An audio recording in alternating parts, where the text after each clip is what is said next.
Quran refers to a group described as the chosen people, and this term is also often mentioned in today's global discussions. What does the Quran actually mean by the chosen people, and why were they chosen in the first place?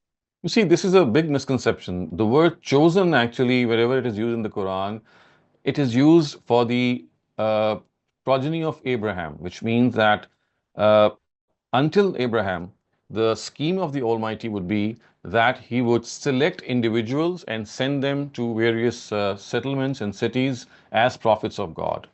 And they would be assigned with this mission of delivering God's message.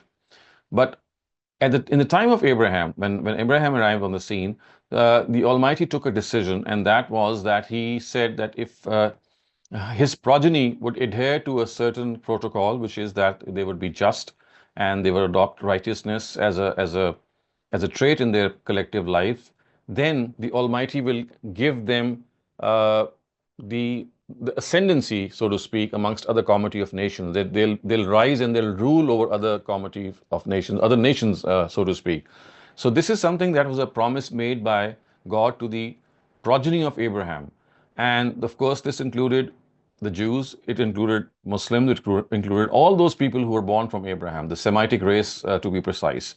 And because of the fact that the Torah speaks of this promise as well, and for them, this promise is something that is spoken of for the Jews, because it was for the Jews or the descendants of Prophet Isaac and Prophet Jacob who took the first turn in being given this responsibility, that this misconception arose that perhaps the Jews are the chosen people only, and they have been maybe chosen as a select group. Maybe they have a special status and they'll be salvaged in the hereafter. Again, this is a misconception. So basically, what we need to understand is that the progeny of Abraham as a whole was chosen, which included the Ishmaelites and the Israelites. So they were chosen one by one, given this responsibility that instead of a single prophet going to a nation, there will be a series of prophets coming amongst the Israelites. They'll be assigned with the responsibility of becoming truth oriented and righteous oriented in their own structure, and convey the religion of God to other nations of the world. So they were chosen for this task of delivering the truth to other people of the world. So it should not be of any confusion that chosen means that they have a special status in the eyes of the Almighty, as if they are superior.